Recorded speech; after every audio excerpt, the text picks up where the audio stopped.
What is up? What is...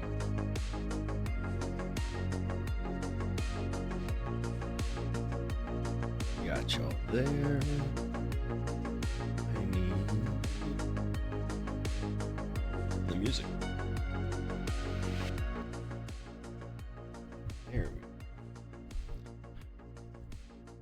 Probably a little too light, but you know. It's just you know the problem. That's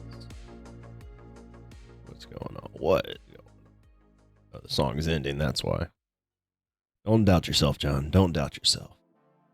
Ain't that a life lesson for everybody? What is going on this morning, y'all? Thank y'all for being here. What is happening? We're getting there. We're going. We're getting. Not quite on time. Not quite on time, but that's okay. Notebook. I was getting myself set up this morning and I just knocked my coffee cup everywhere. Top of my mouse pad's wet. Towels, right?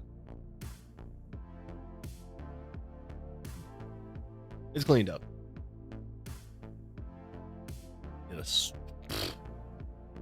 Coffee cup was not in the right spot.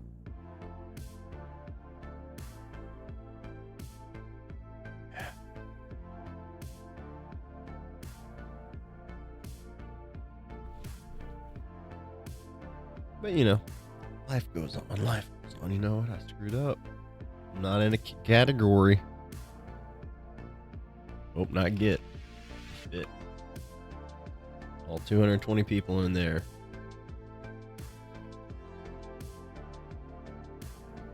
We'll see what happens. We'll see what happens.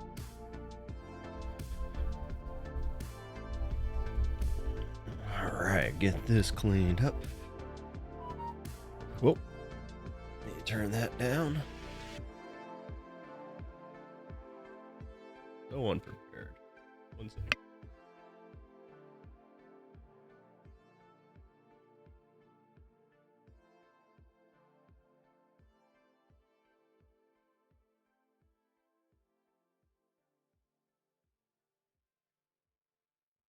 Unmute that.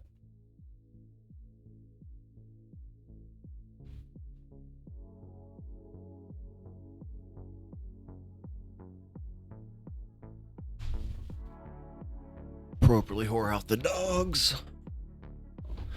All right. I think we're about there. We'll get the soggy ass. Put the soggy in that end. There. Put that there so we can write down some notes.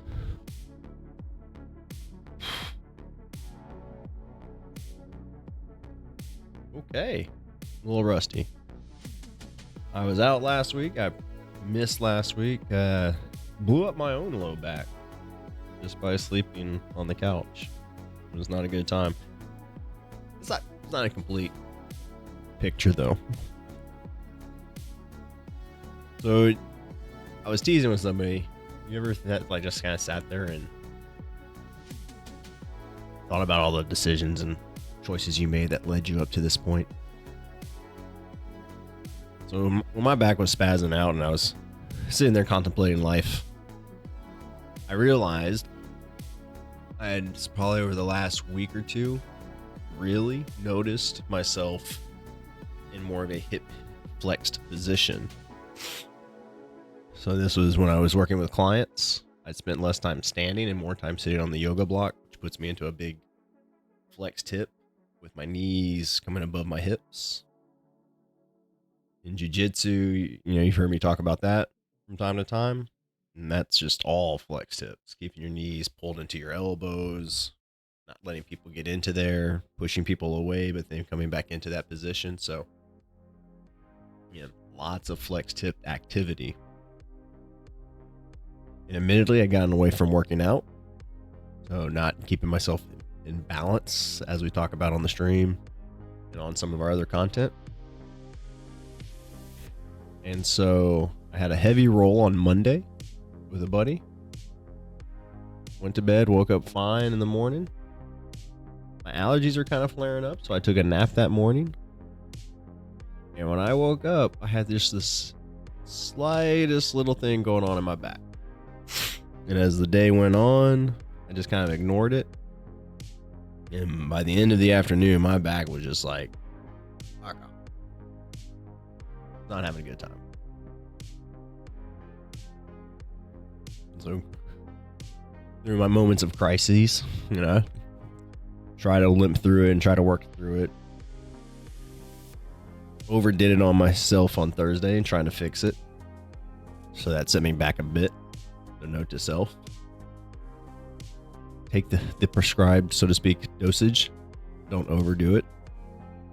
So effectively, came to the conclusion or the hypothesis that I was having shortness and brevity through my hip flexors. And I decided to lay on my bed, let my knees dangle below my hips, and just allow my hips to stretch out, which isn't wrong. It was wrong how I approached it and wrong how I got there and got out of it. And so being in that big lengthened position felt great, relieved all the issues I was having.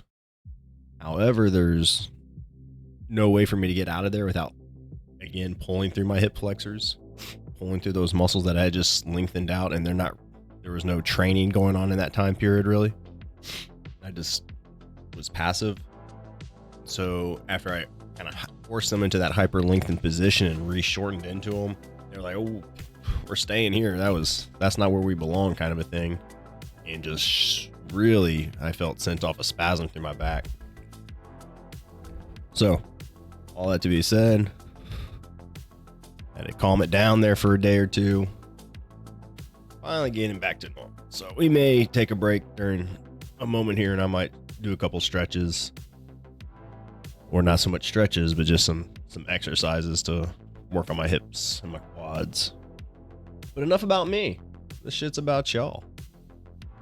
We are going to get into it as we do on Thursday mornings. Let's see. Got the dogs there. Get to see the mess of my cords.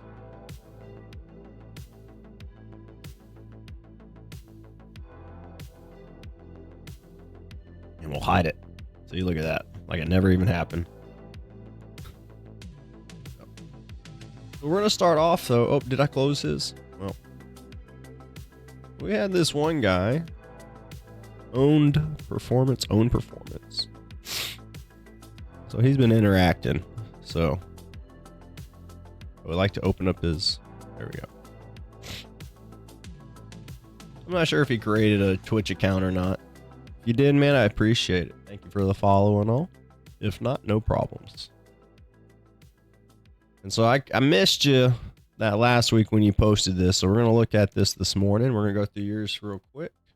Not real quick, but we're going to go through this. See what we see. See what we can offer.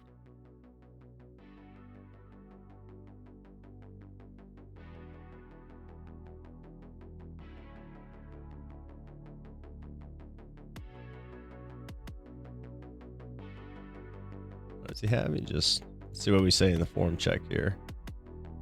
This is my best for 5 so far. 1 rep, 425. Strong dude.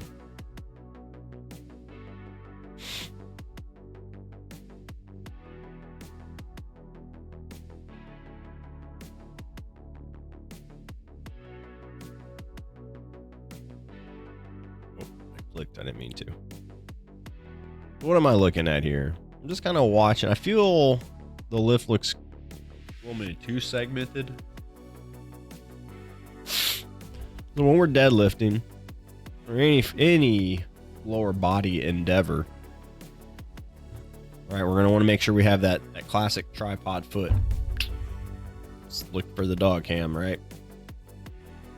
That tripod foot idea.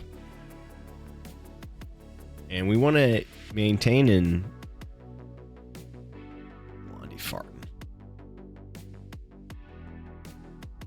but we want to maintain that throughout the entire lift. Man, I'm kicking up again. Hold on.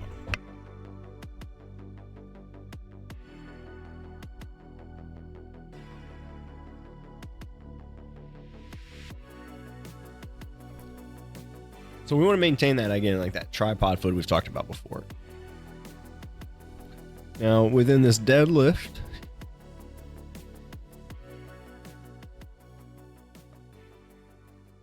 I'm wondering, let's see, that bar path looks pretty straight up.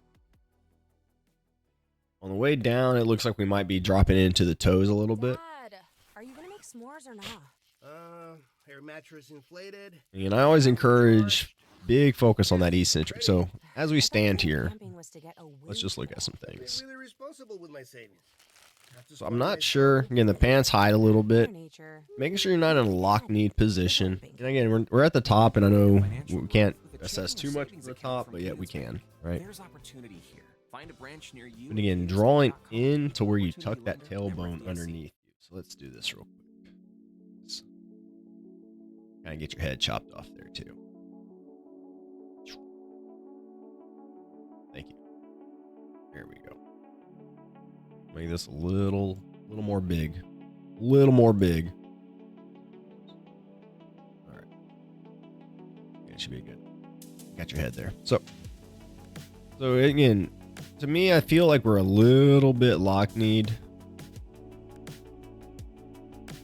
All right, so we don't want like our femur back here, and then our, oh, that's cool. That's there, and then, okay, need a new one. Leave me alone. Like, this is an exaggeration, right? We don't want this kind of motion happening. All right, you want to, ideally, we're going to have that knee just under our hip.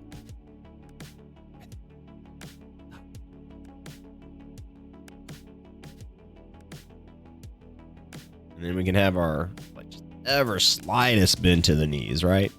So there should still be a little bit of play or bounce into that knee. Now again, we're talking about a setup here in deadlift, so I understand we're going to get ourselves down to the bar and things are going to kind of change, but still having this idea, that's going to also apply into your lockout, if you will. Now talking about the hips also, right? I feel like we have this big sway back here, and I feel we got a little distension here. It could be just the belt and the way the t-shirt's bunching up. But again, I would key you to make sure you're thinking about your tailbone tucking underneath you. Terrible arrow. Hey, we salvage that. Tucking your tailbone underneath you, but making sure it's coming from your stomach. So it's from your stomach that you're lifting your pelvis up towards your rib cage. This may create a little collapsing effort. Think of this as a cat-cow. So you're going into like a scaredy cat, sucking in, and then lengthen into your abs and keep them packed down, right? And you'll feel that tension throughout, but you won't be able to create such a sway back as either. It won't be possible. From there, again, thinking about the press in the shoulders and a little bit of retraction, right? The pushing down and pulling back, which will again lift the chest up a bit, but not at the cost of us losing this tension in the abs, right? I know it's layers that build on top of each other. And then lastly, we can see by the earbuds, right? His ears are here. Try to pull your head back more, where your ears sit more over your shoulders. All right, and that's just trying to get ourselves in good skeletal and postural alignment.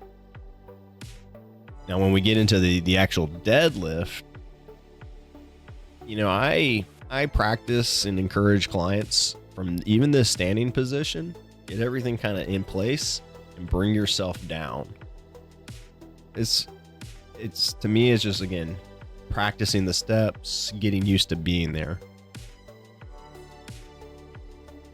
But I'll tell you, I'll drop myself down there, down and dirty, and just get my hands on the bar and get myself wedged in there from that position as well. So let's see how he sets up. So he's trying to get in there with good position. All right, so here we're lifting. So again, it's hard to tell from this angle, but again, we want to make sure. We'll do this again.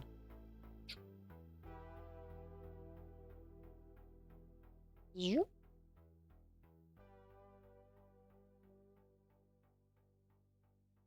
we go. So a couple of things, right? We want to make sure that we have our heels down to the ground. You don't want your toes coming up, right? Again, if we look back, at the dog cam. We want to just have that decent alignment of our feet, some variation from 0 to 12 degrees if you're going to be real analytical or critique it, so to speak. We're trying to have that good inseam step, which I feel he has.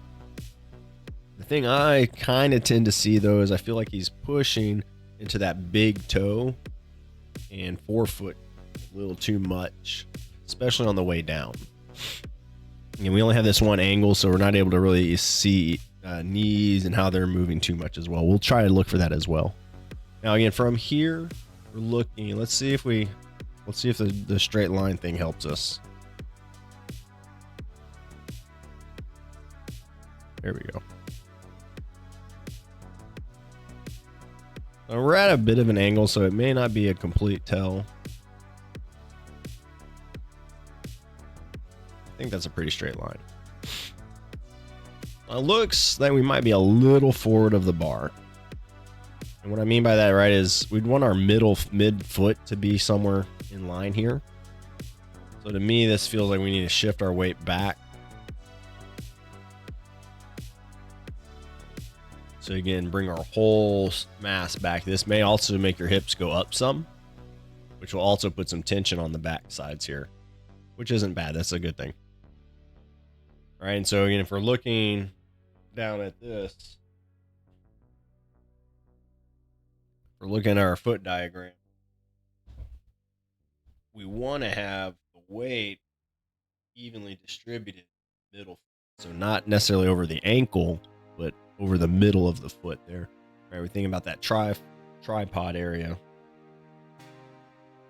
We want that through both our feet evenly distributed, and that would be the ideal. Now, let's take it back a second. Now, looking in some other areas, shoulders look a little protracted. All right, so we're reaching a little bit. Looks like the shoulders are kind of popping out of socket. We'll double check it when we go further in the camera, but it looked like he was already starting his lift by this point. So pulling more tension this way into your shoulder blades. You're not necessarily trying to hold a pencil between your shoulder blades. You would want to think more like a Coke can. Again, trying to hold a Coke can between your shoulder blades versus a pencil. Those different thicknesses, or that visualization if you can. And then still having this idea of packing the shoulders down away from the ears. So that way we're not into our neck or our upper traps.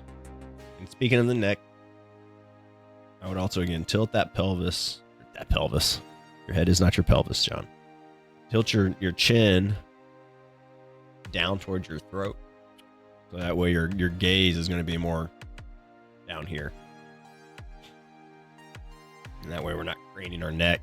You can notice here how we're super short back into here. Right? Do that too much, or even because you're lifting heavy, this could even end up creating like headaches and things of that nature. You may feel sometimes kind of your eyeball headache kind of pain. That can come from this hyper shortening back in here in the back of the head. So one more reason to keep the chin down.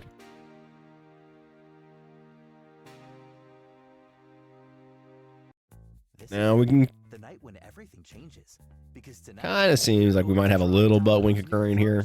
We'll have to play it more and see what's going on. But again, big chunks, getting back a little bit more, making sure we got that whole foot engaged, especially the heels. Again, hips need to get probably a little further back, which is going to make you also, again, lift your hips up somewhat. Going to pull the knees back, you'll pull the bar back some. Want that bar over the middle, or I guess it'd be more like this, over the middle of your foot. And then we want to stack our shoulders over top of that. So shoulder position looks like we're pretty decent. I think, again, we just need to move it back probably about 1/2 inch to 1 inch. I don't know what else that is in millimeters, sorry. 22? About 22 centimeters, millimeters, 22 yards, kilometers. 22 liters. Definitely 22 liters. Maybe not 22 liters. Yeah, trying to again eliminate this little bit of hunchback a little bit. It's not wrong to have a little bit of thoracic roundedness. And if that's what you're intending to work, that's good. Think of like the Atlas stones, or again, if you're trying to carry something kind of obtuse, it's not wrong to have that. We want to make sure though, when we're doing that, we're only creating this through the thoracic, and we're not compromising our lumbar. And that's where I think a lot of the Redditors get into a tissy about. But that's okay. All right. I think we've nitpicked that enough. Let's watch it one more time. Oh, it keeps farting. So right here, right? We just this roundness to our low back. So we need to work on trying to create a little bit of a sway back in there. We need to create, not that we want to create. I want you to first suck into your belly. Suck into that belly like you're trying to get skinny, or someone just punched you in the gut and you're, oh, and then and get that sense down. Then work on your hip hinge. And this is going to help eliminate that roundedness. Right? You see that? You even see it how it starts rounding there, and then it extends. Why do we care? Where'd it go? I guess I'm already in it, right? That's why we care. Because your low back could potentially be just blowing up, but you're lifting awesome weights, right? Maybe not owned specifically. Fuck off. We want to play it. Why? Tell me why. So, right, we don't want, ideally, there is no change in your spine when you're making this lift. This all comes from the lower body. Right? There's some isostatic strengthening happening into your spine, in your erectors and all those muscles. Yes. But they're not really the lifting muscles. Your lats aren't rowing here, right? There's, again, maybe some slight angle changes of the elbow and changing, maybe some slight contractions happening back there just as the arm changes position. But this lift is all through the legs. So let's take it back again. Let's watch where do the hips come as we lift. All right, see, we kind of get in the scaredy cat lift, right? Our back is rounding and our hips are coming up. So the knees have locked out. And then we get our hips through. And so part of this is like, hey, my knees are in the way, John. So I got to get my knees out of the way. And that could be very well part of it. And again, that sitting back more will help with this. But we see again that rocking forward.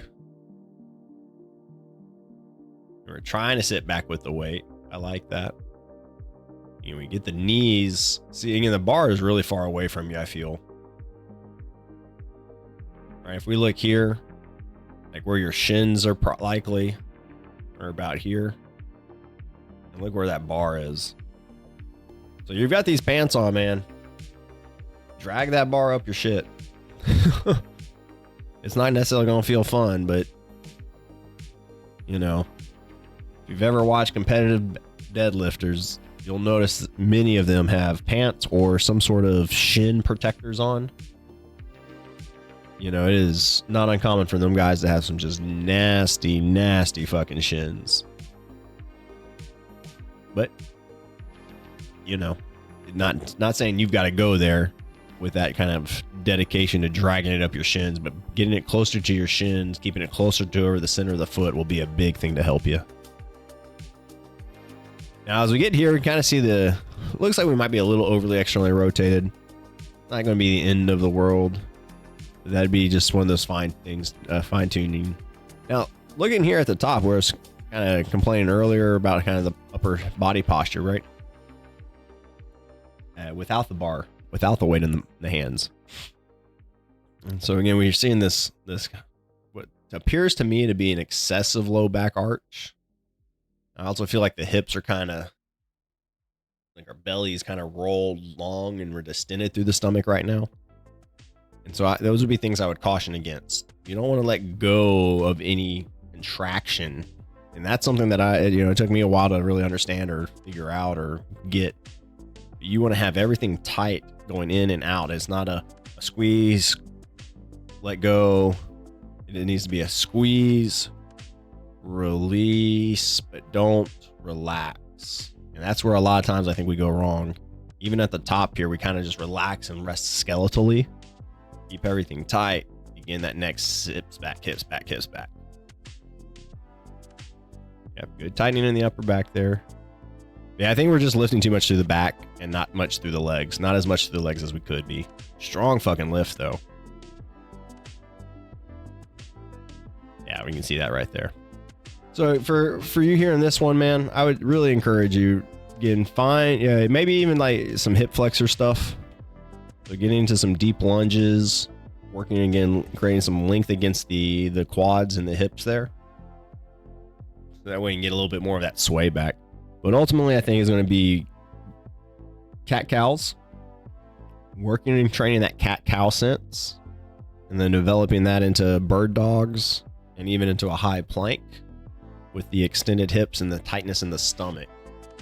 And movement base wise, I would say focus on, again, dowel hinges and dowel squats, right? So get you a stick, PVC pipe, holding that on your back. Hand at the low back, hand at the nape of the neck, and working on just creating that movement against, so sucking in the belly, all 3 points of contact, your SI joint, your tailbone, between your shoulder blades and that thoracic, and then it's called your occipital lobe or the dome, the back of your head there, right? So here, and here would all be in connection. And we can just see in this visualization right here, like you don't have that maintained right now. And so practicing and learning that unloaded first. Why is that? Why unloaded? When it's unloaded, you're going to be able to express greater ranges of motion, right? When we get heavier weights, we're going to express smaller ranges of motion. And don't believe me, go grab a 25-pound weight. How far out can you hold a 25-pound weight? And for how long, right? Not very long and not very far. I gave you like a 2-pound weight, right? How far out can you hold it versus way further and way longer? So long muscles, weak muscles, short muscles, strong muscles. We want to get into long spaces that we're not accustomed to. We're going to have to use body weight or potentially even assistance in some cases. We're not going to go down that road right now. So getting that dowel hinge and dowel squat will be paramount for you. And so that would be a part of your warm-ups. So again, cat cows, and then some variation of bird dogs, or again, a high plank with, again, learning how to engage your core with extended hips.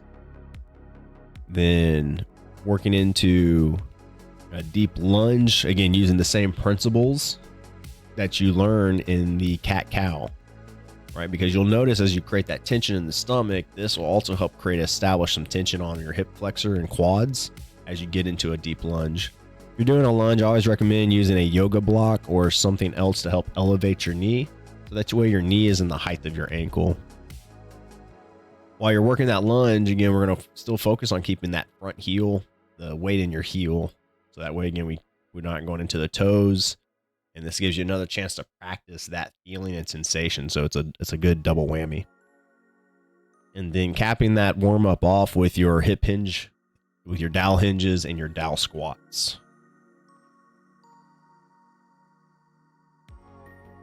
Let me go back. We're going to look at, we got this squat. So, and the same thing's probably going to be apparent here. And strong dude, no doubts about that. But technique would be some of the things I'll be focusing on.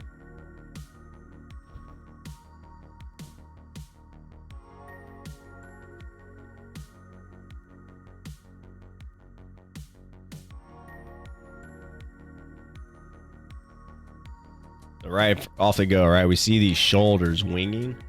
We saw a similar thing. Oh, bro, I'm not a deadlift pro, but even I see this is not the right how bro is doing it. Absolutely, my guy. What up, Palito 2004? Thanks for stopping by, man.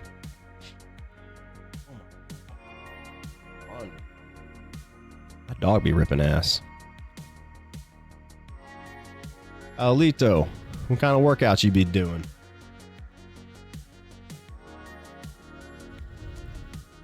You prefer squats or deadlifts yourself? All right, so we're gonna check this guy, and we see these elbows winging right now.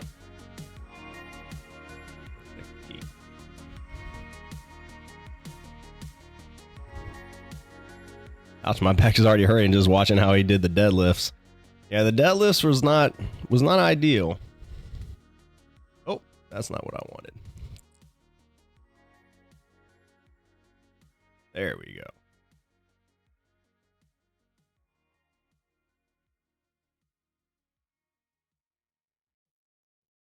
Yeah, I used to work with this. You reminded me of this client I worked with, and her son would always be like, "John, why does my back hurt when I deadlift?" Because you look like that guy. He's lifting with his back. The legs are just kind of a part of it. Uh-oh, beer chug champ. How are we doing today, sir? Doing well?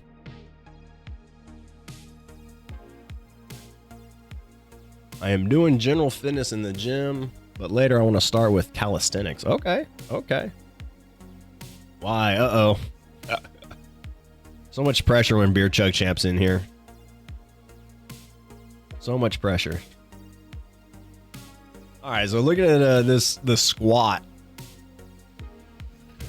Oh, always pressure, champion. You're a champ. We're in the presence of royalty.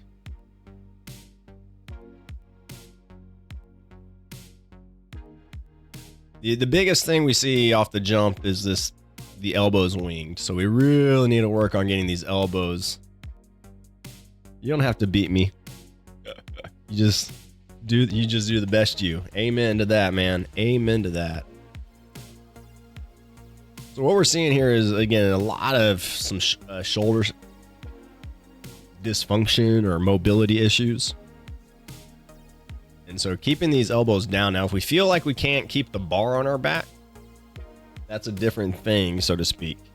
If it's because we can't keep the bar on our back, and we keep our shoulders down, we got to make sure we get a little bit of a hip hinge so we aren't completely vertical. Because yeah, if we're completely vertical, any weight on our back, like you get past maybe the bar, maybe about 100 pounds or so, will just pull yourself down. But I'll rate any burps you got. Well, thank you, sir. Thank you. We'll have to work on it. I spilled my first cup of coffee all over my mouse and mouse pad, so shit. Booger attacked me. So Palino, what kind of calisthenics? What got you into calisthenics, man?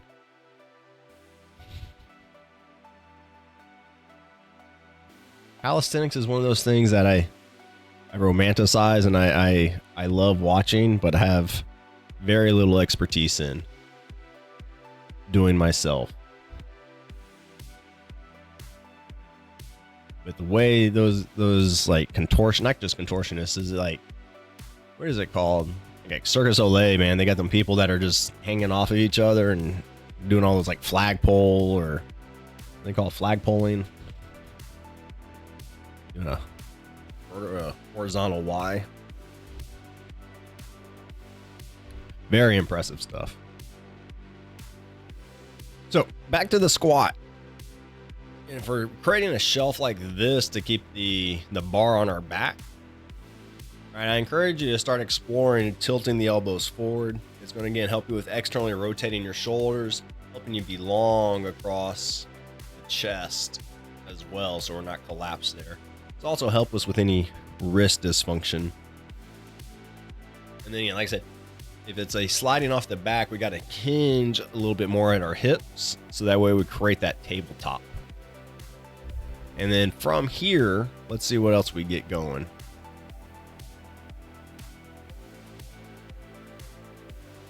Calisthenics is so cool to watch and impressive, so I want to start with that. Okay. Okay. It is a different animal, I feel.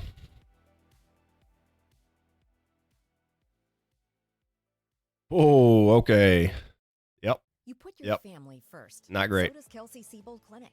With over 40 locations, plus primary Thank you, and Paulina. specialty care, imaging, and labs all in one place. We make it easy for busy How families many to get squats? the care they need. Even better. All right, you so can set appointments. this was just one squat, thankfully. Connect with your doctors through the This is not good. Need care now? Schedule a same-day primary care. And I don't mean this to like Call throw 700 shade or anything. It's 442. this is very unsafe. I mean, I'm glad he's got the safety bars. Changing This is cares. God damn it. All right. So again, we wanted talking about the deadlift. Fucking Frosty or Stream Elements, whatever makes these damn AI. Treat yourself, but don't blow up like a balloon. God damn, that's terrible. All right. So if we were to draw a line where this bar is in relation, he is doing the squat. Yeah. I would argue, but I see what you're saying. This bar is again way out in front. If we were to again draw a line straight down where this bar is, it is out in front of his over his toes kind of a deal. We want again this bar to be over the middle of that foot, right? Got our little foot diagram. Can't quite see right now. But right, we want that middle of all that weight over the middle of his foot. The other thing is, I know it's heavy. I know he's got a lot of mass on here, but can we take at least a 2-second eccentric? Can you take a 4-second eccentric? All right, if you can do that, man, now you're a really strong motherfucker. See how long it takes them. 1,000, 2 1,000. And then we have what I refer to, I don't have it like coined or anything, but as a stripper squat. And we saw the same thing in his deadlift, right? He locks the knees out, shoots his ass up, chest is still down, and then after we've picked up the dollar bill, we stand up.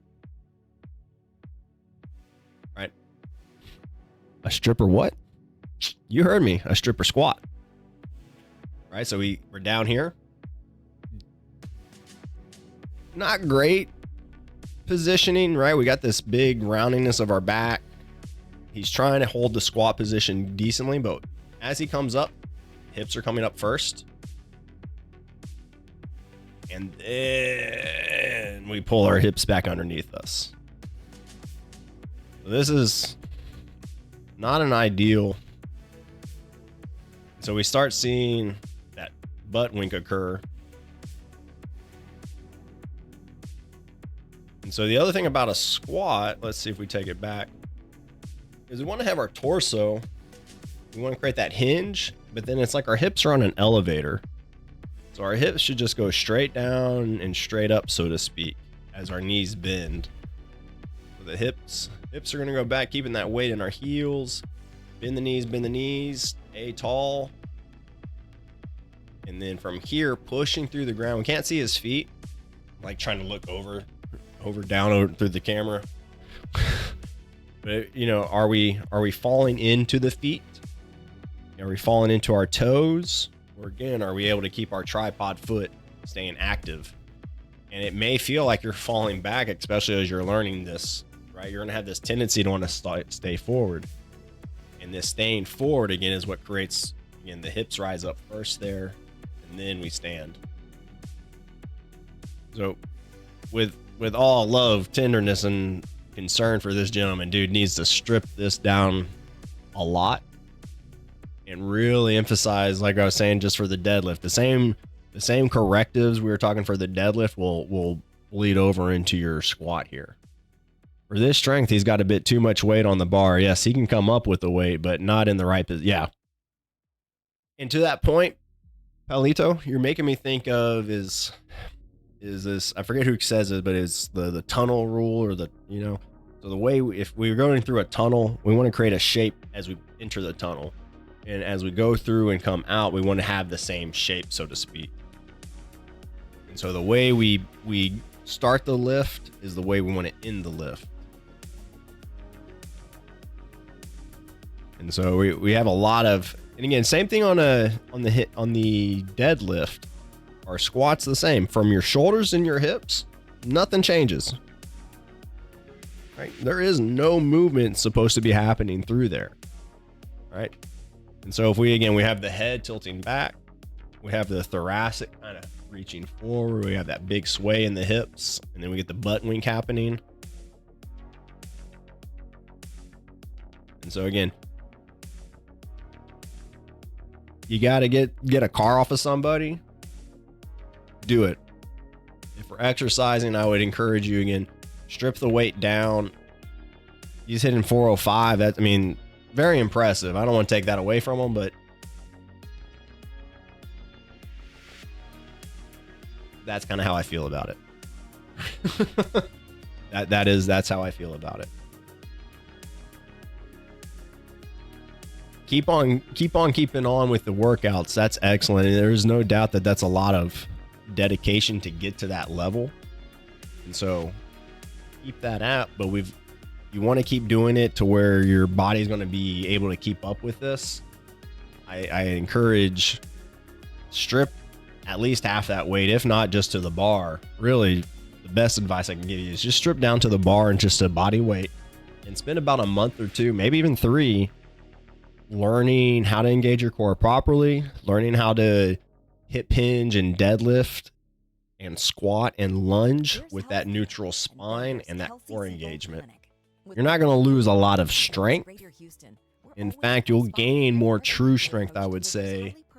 And then from there, as you start going heavier, you'll come back to your numbers. And I always say, right, I know it's preachy, but the number means nothing to your body, right? The number is our ego and our brain playing tricks on us. If you think of it just as training movement, the aesthetics will come, the weight loss will come, strength will come. If you're a competition lifter, sorry, you get to choose competition or longevity. And that's the sacrifices we have to make, so to speak, for whatever goals we're after. All right. So let's get into some new people. So we go, again, we're just in formcheck. If you're on Reddit, formcheck seems like a decent enough community. And then I like to see who's new, so to speak. All right. So no notes or anything in here. Just the vidya.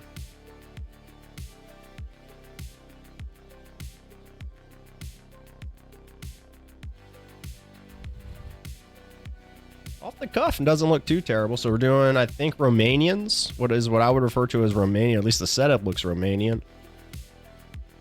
So there's deadlifts and Romanian deadlifts, or you can think of, people will call them also stiff. There's a stiff-legged deadlift variation. The reason why I assume that's what we're doing here is because we're starting from the standing position. So Romanian deadlifts will traditionally start in the standing position or off of the rack. And she's got the rack there about knee height as well. Versus a traditional deadlift or conventional deadlift where the bar would be on the ground, like we were watching with the previous guy in his first video. So not to be semantics, just it matters in how we're going to cue or how we're directing this. So the other part of this is we're doing touch and goes. All right, so this also leads me to, this is more of a Romanian deadlift technique she's working. That could just be me. We also know she's not getting a lot of knee flexion. I mean, she is bending her knee, but they're not bending over her toes. It doesn't seem she's really working to keep that tension in the hamstrings and the glutes. So again, another cue that it's looking like a Romanian deadlift. So with all that being said, let's get into it. She's got grips on. No issue with grips. Just know that this is bypassing your forearm and grip strength. Not the end of the world. I encourage it though, not because, you know, I'm against using tools in the gym. I just don't, I think of it this way. Like if I'm out there in the world, oh, Valentino, thank you, man. Appreciate you. Thank you for the follow. Man, we stream Tuesday nights. Me and my partner get on here and we do some reviews. Thursdays is not every day. So Tuesday nights, Thursday morning, Friday evenings right now. We do have a schedule up here on Twitch as well. And that one is pretty accurate as far as when we're going to be on. So, but thank you again for being here, my guy. It's a pleasure. So I'm not against using these grips. It's just, again, I think of like if you're going out into the world, your buddy asks you to help him move a couch or something, or you're going to, you know, help your mom move. Hey, what up, DJin? Thanks for being here, man. Pleasure seeing you. How'd your stream go this morning? Dude, DJing got all kinds of new fancy emojis. It's DJing. I don't know who DJing in 3W stream. Whatever. I like it. But if we're using grip trainers, I mean, I get it, right? It bypasses our forearms and our hands for strength issues. So that way we can get more focus and more effort on the glutes.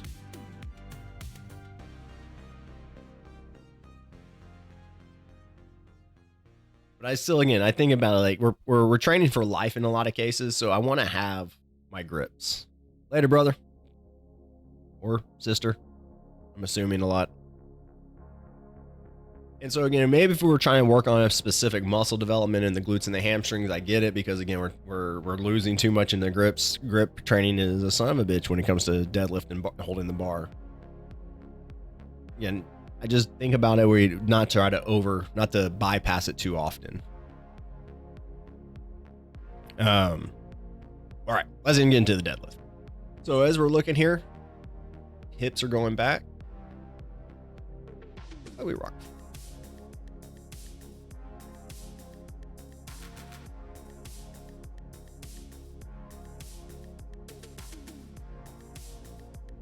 Okay, so to me, one, I would, again, slow it down. It's not wrong to do touch and goes. Again, not knowing the programming or what the goals are.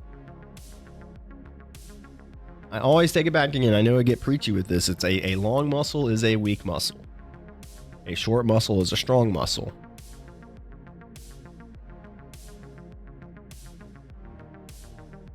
And so we always focus on these contractions, right? Let's try to squeeze and clench, right? We're trying to make a diamond out of a piece of charcoal that we got between our glutes. And I get we want that big contraction at the top. However, right about there, maybe about here. There, she's bending her knees a little bit to get lower. And that's, again, not knowing exactly the variation she's going for. Get to here. Pause. I love the concept of owning the position. You don't leave there at a reflex. You are choosing to get out of there. I know the idea of a manual shifter vehicle is long passing us by, right? But even if you just have a automatic shifter, right?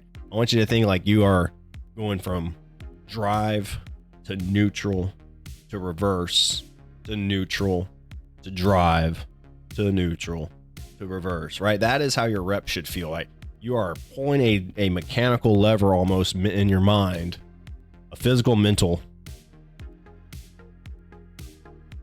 imaginary, physical, mental, imaginary, right? All of those lever in your head when you're creating movement, and not just this kind of haphazard, we're going up and down, right? So twofold. One, this is going to create contraction in the glutes in the lengthened position, where we, again, yeah, there's some contraction happening, but this real emphasis of like squeezing the glutes down here in this lengthened position. This is where she should be squeezing the shit out of her glutes. This is where she should be like really trying to pull through her hamstrings. This is, and then just sit there and hum it, right? I always tell my clients, have this idea you're going uphill in your vehicle, and you don't want to, you're not goosing it to go up the hill, because there's another thing of like there's another car in front of you, but you don't want to let off the gas because you might start rolling backwards. I know it's not going to happen with automatic transmissions, but just bear with me, right? But this idea of you don't want to feel like you're going to roll down, you want to keep pushing your foot on the gas to where you're just kind of staying quite literally idle, right? Do that in the bottom of your lifts, right? Get a sense of where you are in your feet. Because for me, I feel like she's again in her toes and not staying in that full tri-foot area or tripod foot. We also see again, there's this bounce that occurs and it's uneven. So we have some sort of rotation or twisting or portion happening. So if you're doing these touch and goes, really emphasize the sense of both hitting evenly. And if you can't, lighten the weight. Get to a place that you can. Call 713-442-7013 today. Kelsey Seabold Clinic, changing the way health cares. So what do we see first? Do we see hip hinge or knee break?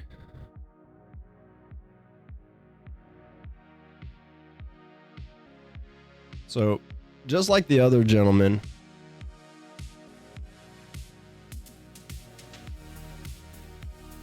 for this young lady, we need to focus on a similar effort. And it's not that it's not happening. I think maybe not to the degree we're aware of. So relax the glutes, go through your cat-cow again, that sense of that tucking that tailbone such that we try and create this rotation of the pelvis underneath us. Again, if this braces collapse into the chest, that's fine. Lift your chest up against that tightness. Even rotating your elbows inward would be good, which would then again help you again pull back through the shoulders, creating a broader chest and a more open chest. And again, not knowing goals or anything of that nature, but a collapsed chest will always make you look smaller. Whether you're a gym bro trying to get as big and broad as you possibly can, or if you're a lady trying to, maybe lift your chest or have a broader presentation, let's say. All of these things will go to helping with that, right? You want those ball gown shoulders. You got to have the shoulders sitting back, not having them fall in front of us and collapse. So those little things would go a long ways into helping within that.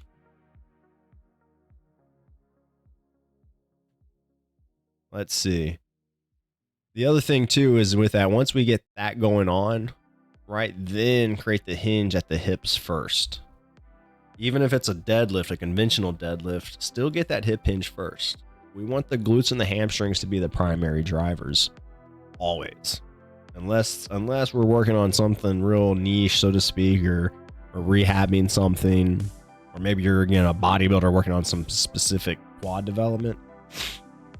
But all in all, I feel like you really want to focus on trying to access the glutes and the hamstrings, have them be the prime drivers, and then quads and calves and such can contribute.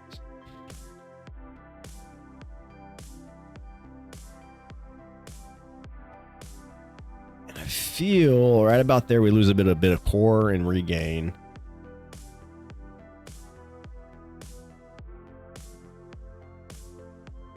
So all in all, though, I really feel like we're probably about like a 7, 8 out of 10 here. I don't like the bounce.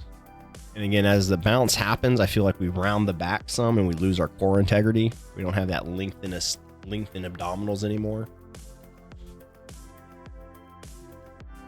So I feel getting this hip hinge to about there. And I feel that's probably about where you feel the stretch. Maybe about there is where you feel that glute hamstring stretch. And to get the bar to touch the ground, you're bending your knees to get the bar to touch the ground. First off, if you're doing a Romanian deadlift variation, that's not necessary to touch the ground. If you are doing it to touch the ground, bend your knees, don't to lower your hips more. I mean, do bend your knees to touch the ground, but still keeping that tension in that long stomach. Right, that last one I felt yeah.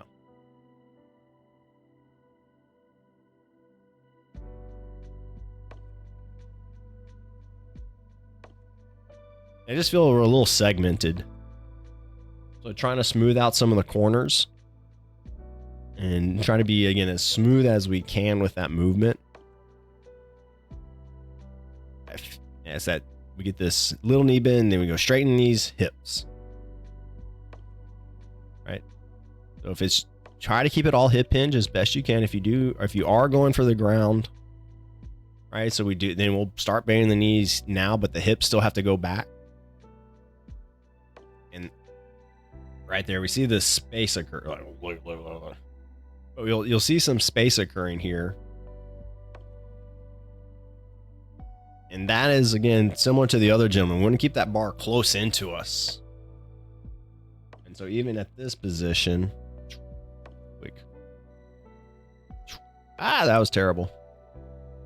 There we go. So right here, right now. In. This in. These packed, right? All this tension through the shoulders and the arms. So a little boy, and again, not trying to, I know it sounds horrible to say, but that's part of what I don't like about these grips as well, right? They disconnect the arms and we get this sense that the arms are just along for the ride. We still want to have this tension through our shoulders. We still want to have this engagement through our hands. And that will go a long ways in helping access some of these muscles. But even if we're not going bare hand, so to speak, still being active within these things will help us, again, keep the bar back. So that way we keep it in the right muscle groups. Keeping that bar close. Keep that bar close. And again, working on trying to be as smooth. So again, even at the bottom of these, she's trying to get her knees out of the way. You're going to have to drag that bar up a bit. Feel it against you as best you can. And again, slow it down if it hurts. Slow it down if it doesn't feel good. If it's too heavy, if you can't hold it or other things are in the way of it, lighten the load a bit for yourself. But I think slower reps, you would also benefit from the dowel hinges and dowel squats. Again, working on learning that thoracic, basically your spine alignment through movement, and sensing when we have compensations with just the dowel, and then trying to apply that into your movements. See, I gotta jot her name down while we're here. Okay, Grass. Man. Just okay, Grass.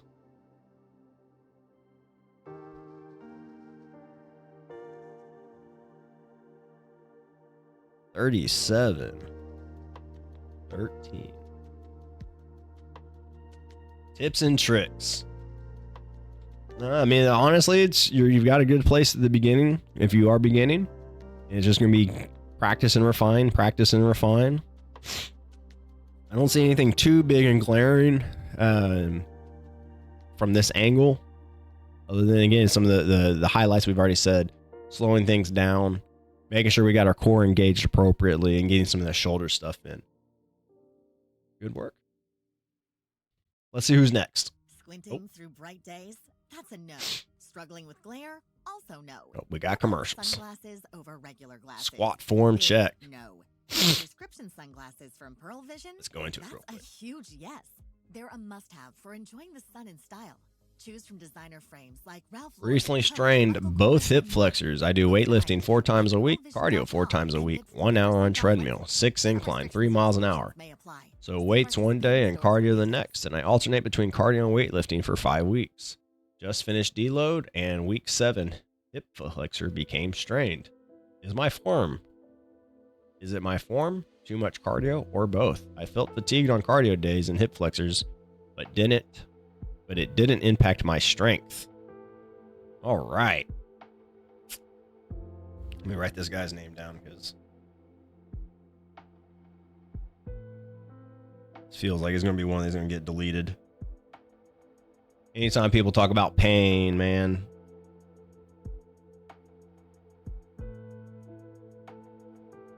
So yes. Always make sure you are medically cleared. That's my own little CYA. This is all educational and informative, right? I'm not a doctor.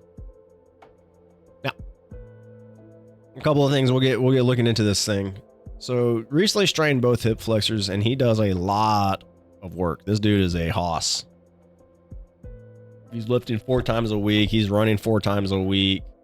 An hour on the treadmill, 6 incline, ain't no slouch, even at 3 miles an hour. That's his hip flexors are doing a lot of work. But, you know, what are we doing when he says weightlifting? What are we doing? What's the workout look like? When we say cardio, again, what is cardio? I will say when we're in treadmill doing this much incline, your hip flexors are in a chronically shortened position, right? Because you're always having to lift one leg up. It's like doing stairs all the time. You don't necessarily get a full extension on your hip.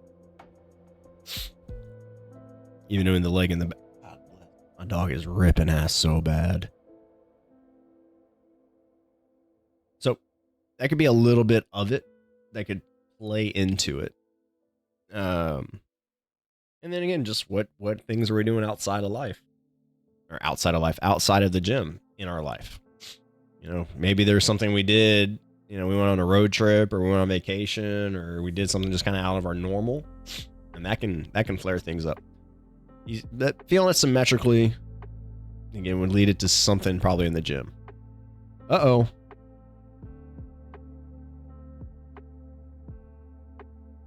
Sorry, sir. Skeptical. Corn. Eucopic. Standard text, though. Appreciate you coming by, though. Thank you. So off the jump. All right, so let me peel back. When I hear strained hip flexors, to me, my go-to thought is there's something going on with our glutes. There's too much activity, some brevity in the glutes, too much strength on the glute side and not enough strength on the hip flexor side. And so again, when we go into these like inclines, you're doing a lot of glute work to drive. Like sure, you're picking your knee up, but you're not, there's no real strengthening of the hip flexors as much as there's the strengthening of the glute to again lift the body up that incline. Okay. And then from there, we look at his stance already, and I'm not sure what's going on with the shadow in his foot. That looks kind of weird from my perspective. But it does look like he has a very externally rotated foot position to begin. And so with your externally rotated, again, go back to the dog cams and we look at my foot diagram. Right, if we were to draw 2 parallel lines on the ground or on the mats here with chalk or tape, you don't need to have your feet perfectly parallel, so to speak. However, we want the inseams roughly parallel, and that should be something like your big toe. Your landmarks are going to be your big toe, ball of your joint, the great toe joint, and your heel on that line. And I feel by just the stance he's presenting, he's already past that. So we are really externally rotated just from the beginning of the lift. So what this means is our hip flexors are an overly lengthened position just to be, and the glutes are in this hyperactive position. And so when we go into the squat, we're really going to we're shortening into the hips, yes, but then again, we're pressing up and out. And so when we have this position, the hips are being overstressed by this glute, this overactive glute. So I would again encourage, just from what he's saying and things of that nature, I would wonder is, how does it feel if he like lays on his back and pulls his knees into his chest? Does that seem to help dissipate the discomfort in the hips? Does just having his feet more internally rotated to where his toes are pointing straight, does that seem to take some of that pressure off the hip flexors? He may just need to do some things like some marching high knees or banded high knees to, again, just stimulate and get some work on those hip flexors. The real likeliness is going to be something like a pigeon, forward bends. Forward bend would probably be excellent for him because pigeons can be kind of intense for people. So without even watching his squat or not really observing his squat yet, I would say that, again, we've already brought it up for 2 previous form checks. With the dowel hinge. The dowel hinge is going to be, even seeing his hand position and his shoulder, makes me tell about the shoulders, and would also reveal a lot for his shoulder mobility issues. But the core connection and getting that hip hinge will be paramount for him. Even if he didn't do it with the dowel, if he just used a forward bend, feet and thighs together, sit back into his hips, you know, use a table or something to create a little bit of stability to really focus in on the stretch feel. That, I think, would go really big for this gentleman. Again, holding the aspirin between the knees, the good birth, the good Catholic birth control, sitting your hips away from whatever surface you're resting your hands on, and think about pulling yourself into that hinge a bit.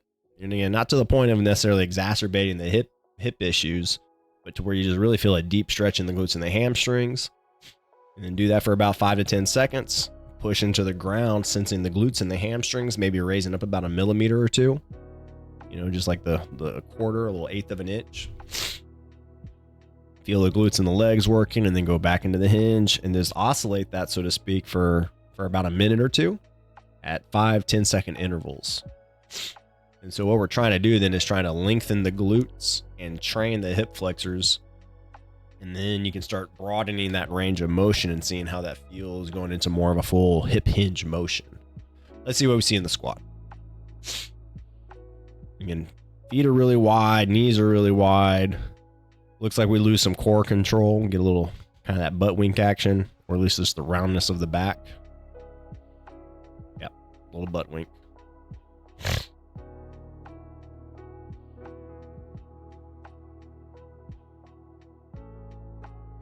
Now, other things to be interesting is, where does he feel the hip flexor strain? Is it more medial, lateral, outer hip?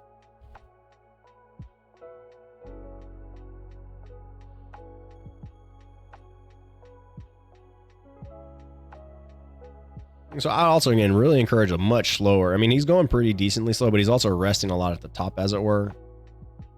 And that's, again, we all do that, but the better we can. Cluster sets aren't bad. And especially if we're practicing or learning something, take your time making those assessments. But yeah, again, for me, his feet are just way too wide. Toes are way too wide. Looks like we got some collapsed arches too. And that's probably about the bottom of your squat right now, my man. And then press up. If you feel like you got to use the weight to get yourself deeper, right? That's use some mobility issues. We're using that to bypass the agreements in your muscles, so to speak.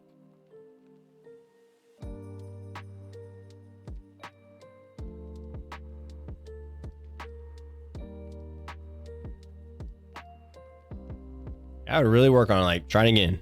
2 to 4 seconds to get down. 1,000, 2 1,000, 3 1,000. Good. We see those little waves in the back. So again, going to where you feel that tension in the stomach and the legs, but we don't have that momentary pause or let go, or that re-tightening at the top if we can avoid it. My nose is running.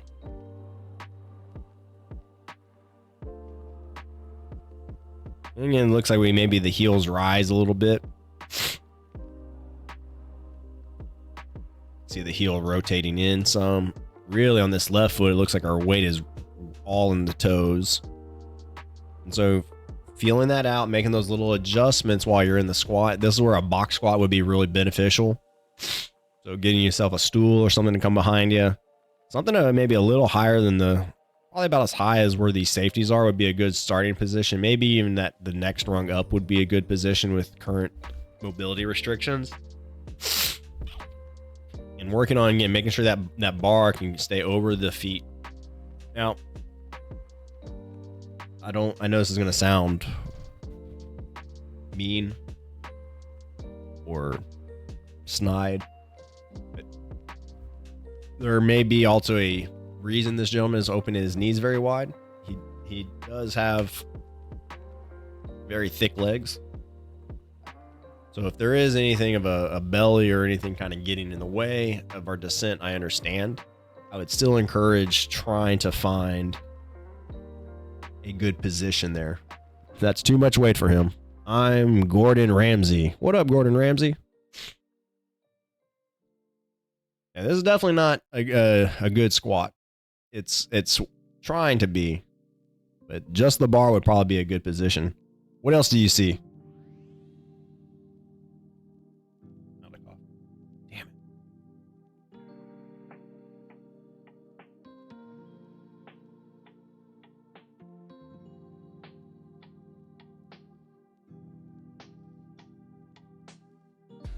See, that's probably as much as he really should go down right now. And even then, we've got a lot of, again, the initial setup. So I'm with you, Gordon. Lighter weight would be definitely a better place. Just the bar would be a good place to start if you wanted to go with a barbell. But even with that, right, we see the break in the wrist. You get into that position. So shoulder, well, I don't know. This guy is, his name is Salt Hovercraft. We're just trying to help him out.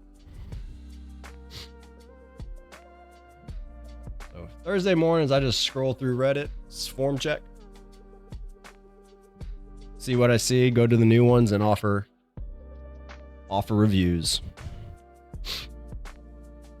No one I know. But for this individual, I would really encourage, again, like you said, lower the weight. And I get we're only using maybe 145 or 135, but get to a lighter weight to start working your technique. You work your technique, man, you'll work your ass off. There's no doubt about that. And again, with that strained hip flexors, really focusing in on, again, proper glute and hip flexor strengthening, to where we create a balance into the hip socket, balance in that hip joint, help alleviate that overstress you're feeling in those hip flexors, my guy. That's be what I'd kind of encourage with him. Things like a goblet squat would actually probably be more beneficial overall, and as you work on the shoulder and shoulder mobility for the bar positioning. I feel like the bar is a little high on you, kind of sitting on the traps versus sitting below the shoulder girdle there. That'd be another thing to kind of tease out depending on where you're at with your fitness journey.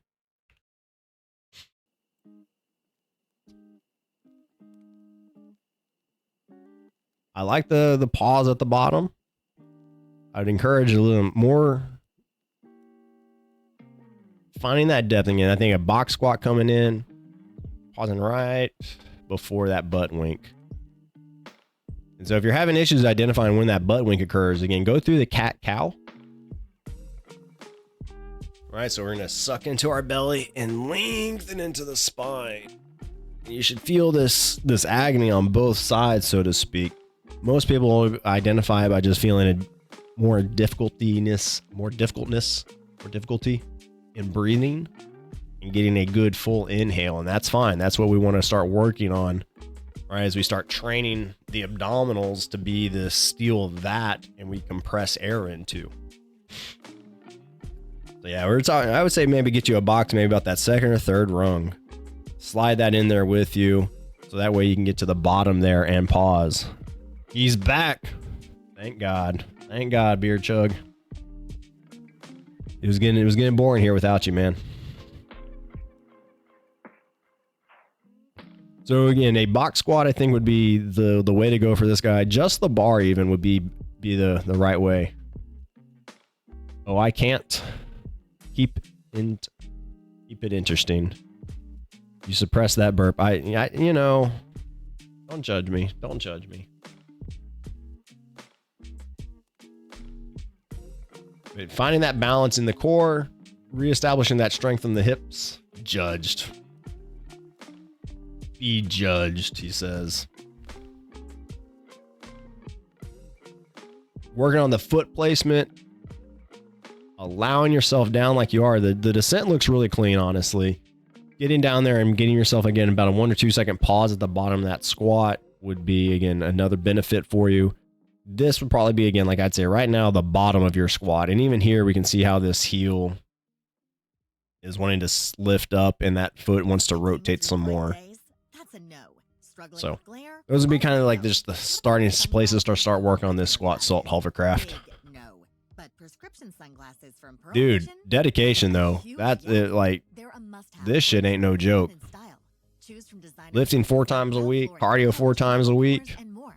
Book an eye exam at pearlvision.com and get 40% off. Very also. good. Some restrictions and Yeah, exclusions may apply. the hip flexors becoming strained based on what I'm seeing here in your squat is going to be really, I think, a lot to do with overactivity in the glutes.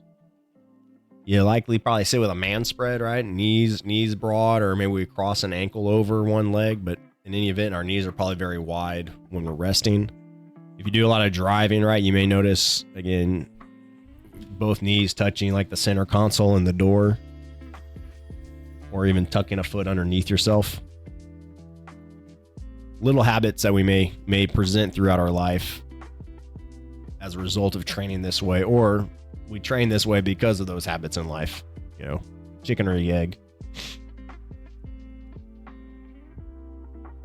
But the forward bend with the thighs together, hip hinging, that'll go again, helping you train and create length in there. Again, dowel hinges, dowel squats, can't go wrong with those as you are relearning those things.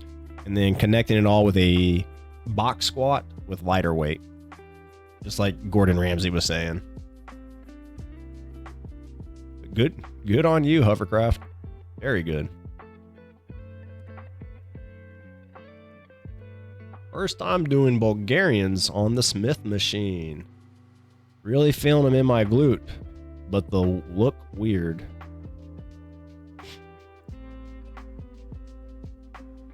Dark.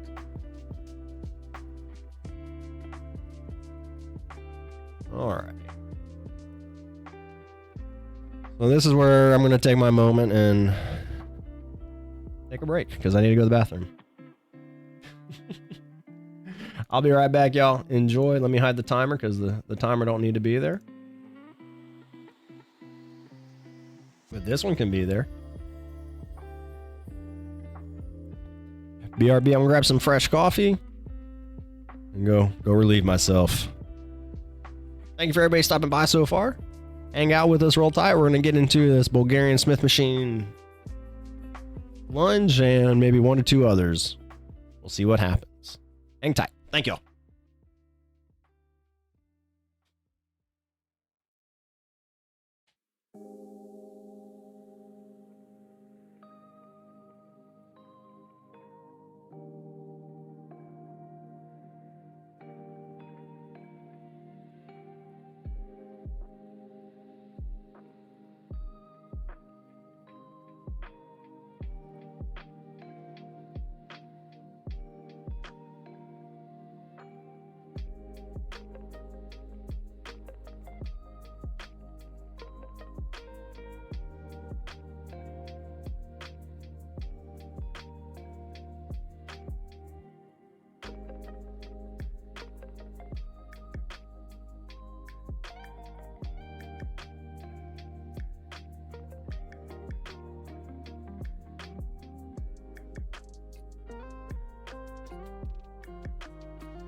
Wow. Just for beer chug. He's still there. We are back, everybody. How are we doing? How are we doing?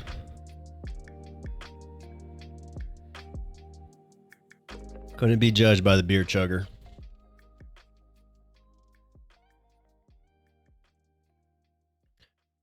All right. So we are here with 98. Jot this down.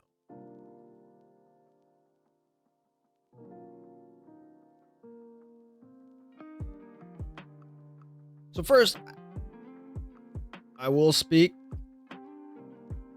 as I do about Smith machines. I don't like them. I just don't like Smith machines. They've got a place, and I know some people have to use them or feel they have to use them. And by all means, I get it. I just find, again, it goes back to me this sense of you got to pick up your shoes off the floor. Where's the Smith machine? Are you picking a box up off the floor at the house? You're not going to have the Smith machine. So again, there's going to be a time and a place where maybe we're rehabilitating movement and that kind of a thing, where a Smith machine, we need that external stability. Awesome. Use the tools at your disposal. If it's I'm not sure about how I'm moving, or I like it for this external safety, I understand it. And I encourage you to work away from it and find small ways to work away from it. Even if it's just your body weight or a 5-pound weight versus just the empty Smith machine or a light weight on the Smith machine. But we'll get off of that diatribe and let's look at how we can help to the 98. So off the cusp, with any lunge, I always want, or I like to have, a very dark video. We'll do the best we can. All right. So, use white.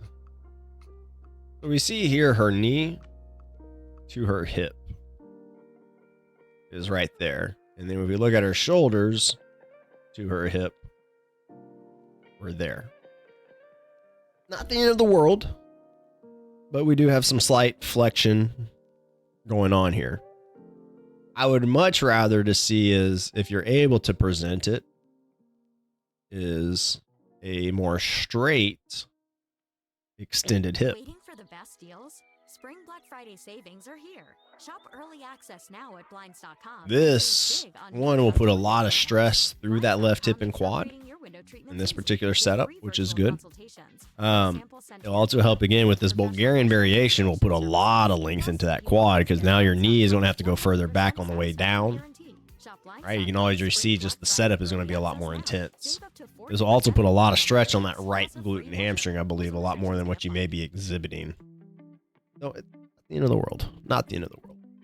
Like, so right here. This is what I'd be a little bit more. This is what I'd more not liking. And it is hard to see this. Not because it's just because either my monitor sucks or because it's just dark. So we can see here these bunching ups, and then of her shirt and her side, or their side, not sure. The other thing I feel I see is a tilting of the pelvis in this upward position. So we're getting some asymmetries occurring here. So we go back.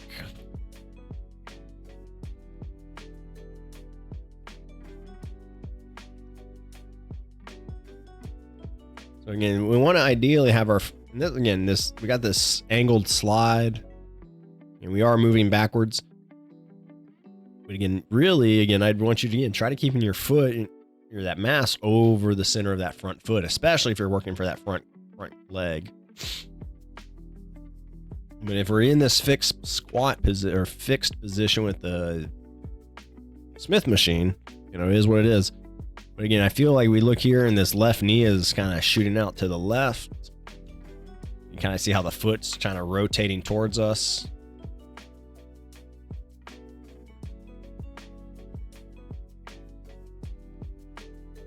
And the other thing is, make sure you got, I guess she is putting some weight through there. That's good. I call it shearing hips. I refer to my clients as shearing their hips. So as they're going down here, pulling that right hip back and trying to get to that sitting down into that hip. So you're not going to get it by trying to think of being long here as much as trying to maybe be a little shorter, collapsing on that left side even, so that way we create length on that right side as well.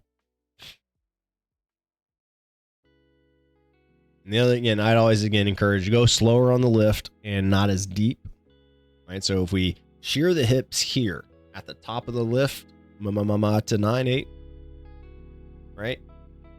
You will notice a much quicker setting on of a stretch, strain, agony sense in this right gluten hip. When we start going for trying to reach a depth, right, we will maybe bypass the tightest or the shortest or the weakest muscle and get into the other ones to get us into that other position.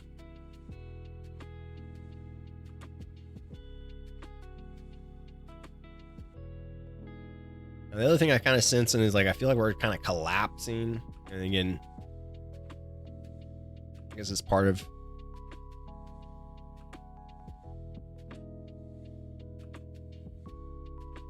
so we can't see her front leg here.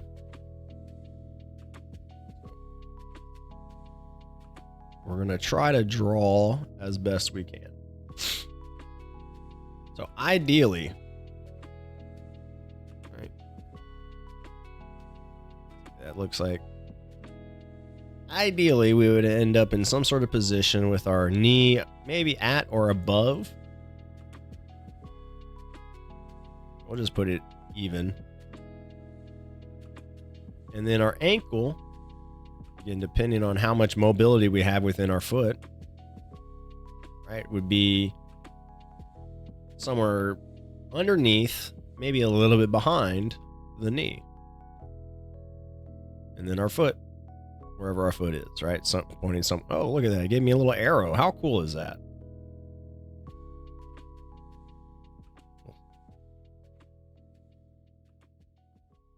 Right. That would be the ideal kind of a thing. Now, going with this, right, we would also like to, nope, that's not like, no. I would like for the spine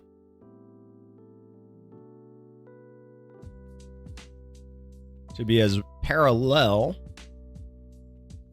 with her shins. And that's what I'm kind of saying with this more kind of a sitting up sense needs to happen. Pulling herself maybe a little further forward or pulling this right hip back some to get there into that position. And so that would be what I would be coaching her towards. This kind of maybe 45-degree angle or so here at our hips, something about 90 or less at our knee. And then this could be 90 or less as well. But what it looks like to me here, right, is we have this real collapsing of the chest towards the thigh. So we're getting a very small angle here. And so again, I would work on those, keeping the agony, so to speak, evenly displaced and not creating compensations. Even though you're in this fixed apparatus, it doesn't maybe feel like we're compensating or that you can't compensate.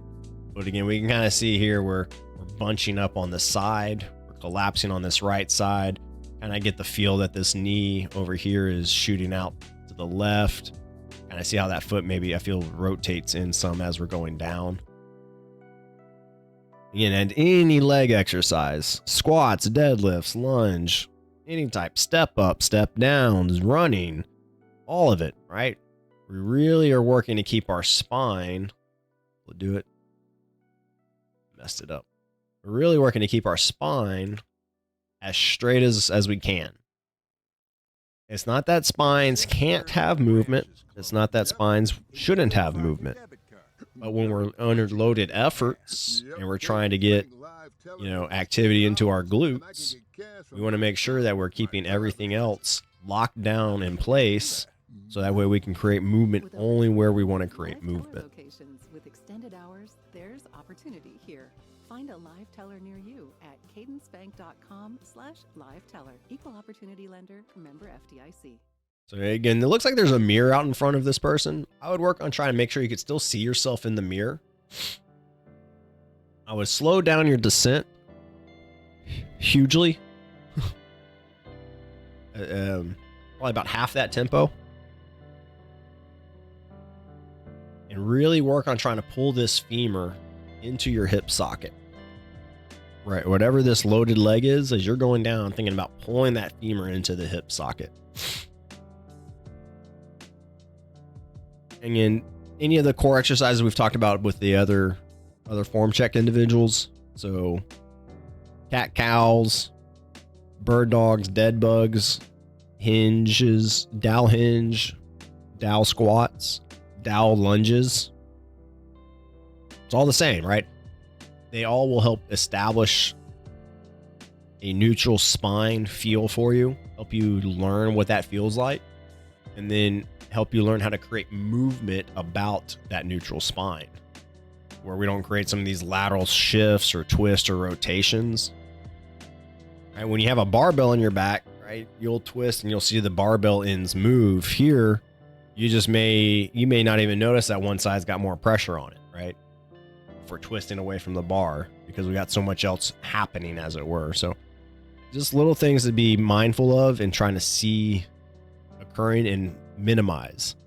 In a lot of cases, you'll find is if you don't know the technique, that's okay. Just if you have a rough understanding of the movement you're going for, as far as like my hips and knees should be bending and my chest should be getting lower somehow, right? Then it becomes just tacking things down, locking them in place, so that way when we create movement, there's only so many things that are being allowed to move. As we get better about creating that motor control and creating that strength, you'll find things like just as simple as if you're doing a body weight squat with your arms in front. When you squat, do you allow your hands to rise up or do they just rise up?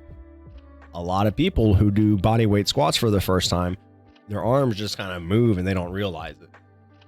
The other thing is maybe you throw your arms to help yourself get up, right? Or if you have your hands crossed across your chest, you might find that you kind of shrug to get yourself up. All these are just little compensations indicating that your prime movers that you're maybe trying to use either are trying to offload their work or just don't have enough to be able to get the work done. So even if you don't know the exact perfect form, just having that attention to and looking for those kinds of things. Again, for this individual, it might be again how we're collapsing on this side. Could be maybe how this left leg is kind of gyrating to help create movement. It could be maybe something else going on with the front leg. Maybe her front leg, she feels, all of her weight's in her toes. I keep saying her. I don't know if it's a her. Keeps finding all the weight in their front foot. Or maybe they find that their toes just keep lifting up or rolling one way. Those are just always going to be little indications, right? That something's not quite right. And that's all we're looking for. And then we try to start nailing those kinds of things down. So looking good. Overall, I would say, again, it's going to be harsh. Probably about a 6 or a 7. Not, again, easy to clean up. I would, again, work on not as deep. Maybe about there is really where the depth should stop right now. Again, if they have a roller, sometimes they actually have a stand. Some gyms have a little stand for Bulgarian split squats. Just to where, again, you can get that leg to kind of come up towards your butt more. Let that knee get away from you, so to speak. You could even just practice a couch stretch, right? Where you just hook your knee on there without the bar on your back and just bring your knee as close to you as you can and just get a good stretch on that hip flexor. That probably wouldn't be a bad warm up for this, right? A good 30 to 60 second couch stretch. Now, not in the sense of that we're just trying to stretch out our hip flexor, but getting ourselves down into that deep stretch, feel, Again, making sure we don't feel anything in our knee or low back or anything else like that. Maybe even the calf or the behind the knee. We just want to feel a stretch sense and then feign or have this idea that we're standing up or pushing through that back leg as well as the front leg. Just to turn things on, create a little bit of reciprocation, inhibition. Maybe if we're having tightness in certain areas to help open up the hips a little bit more, then going and training it within movement. So as I said out loud, that's probably the thing for this individual to work on, right? Hip hinge, again, core engagement is always something like, again, the dead bugs, cat cows. I mean, cat cows, dead bugs, bird dogs, those are some variation of those. No more than 2 or 3 minutes of that. Going into a hip hinge with a dowel. Again, practicing your core engagement and creating movement with that engaged core. Then taking that and applying your engaged core and movement and putting it into something like, again, a couch stretch or a deep lunge where your hips are even and our spine is in a neutral alignment. And ideally, you have your spine and your lower femur, your lower thigh, parallel, so to speak, and not at an angle. And spending about a minute or two on each leg, actively pushing into the ground, right? This isn't where you could just be there for hours on end and, think about life. This should be, it's been 30 seconds and you feel like you've done enough already, but you need to go for another 90. After that activity and that effort and the deep lunge, then take it into your Bulgarians and then see how you feel and see how, if you're able to maintain if you can get deeper while maintaining better alignment. And those little things I think would bring you up to a 9-10 easily. Just a little cleaning up, so to speak. And yeah, you'll feel it in your glutes. There's no doubt you feel this in the glutes. That's excellent. You feel it in the glutes. Maybe not a 6. We'll put you at a 7. We'll give you a solid 7. 7 and a 5. 7-5. All right, y'all. We got time for one more. So let's see what we got here. I always crash at 355. Any tips? Here's a thought. Run a pull session first. That's not a bad idea. I like what he says here. All right, let's see this lift. I think it's the Crocs. You got to take the Crocs off. If you take the Crocs off, you lift at least 10 pounds heavier.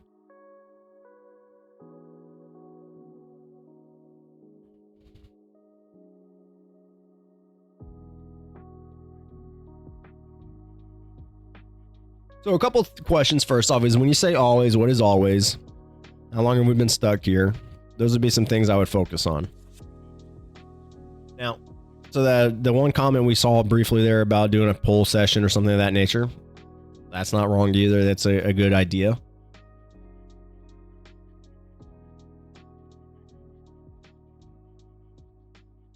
See what we see here. So we're doing a false grip, right? So he's got his thumbs, he's got a suicide grip. So his thumbs aren't wrapped around. So you may even just try that. Now, if we're having wrist issues, that might be why he's doing the false grip. Now, in general, I know he's not asking for like, hey, I'm a new guy, teach me how to bench press. I know he didn't ask that, but we're going to go through it real quick. Because, well, that's what I do. Save up to 40% with minimum purchase. All right. It's a free measure. Rules and restrictions may apply. So we always want to make sure, even as we're unracking, we may even have to go to a lower pin or again get assistance to get it off the pins. We want to make sure we're pulling our shoulders down away from the ears. And it's a little hard to see where his funny bones are, but we want to make sure we're not pointing at the dude's crotch. Rather, we're rotating our elbows in as well. We have this depression and this rotation that all comes from the shoulder. It's not a wrist motion. It's a shoulder motion. All right, so our knees and our elbows are both stable joints. They will always respond to the joints above and below them. And so to create movement of the knee, it's going to be a glute or an ankle thing. To create movement of the elbow, it's going to be a shoulder or wrist thing. For this guy, I would really encourage this packing down of the shoulders. Now, other things here, again, he's in a traditional flat bench presentation or position. Doesn't appear to be an issue for this guy, but just as, again, general notes, we want to make sure we're pressing down through the floor. The wrong choice color. So recap. Shoulders down, elbows rotate in, all generated from our shoulders. Other 10-point tidbits, right? Making sure we're pushing down through our heels. To me, this knee looks like it's rotated a little bit inward. Same with this one. So it may benefit to bring your feet in a little bit closer. So that way, at least your knee is more over your ankle, creating a little bit more stable environment for that lower portion. And what you can see here, he is actively already pressing into the ground. Hey, look at that arrow. He is already actively pressing into the ground. You can kind of see by the way his hips. Can't plus. Can't tell if his sneakers are on or no, they're Crocs. These are Crocs.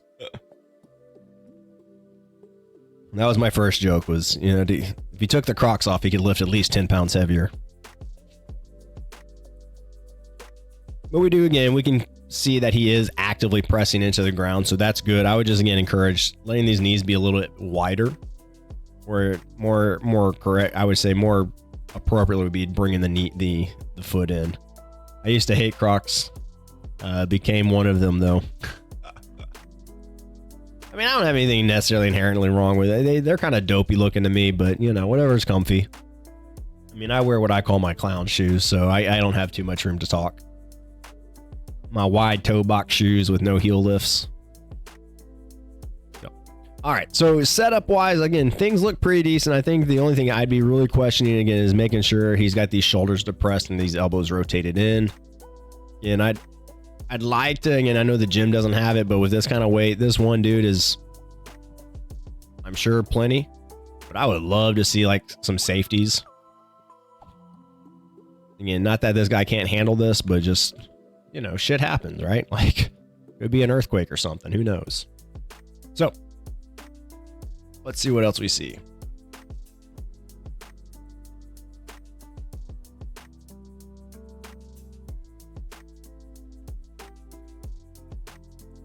I'm not sure how this guy trains on a daily or how he practices his lifts daily. One thing that would instantly probably make this a little bit easier for him is not going quite as deep.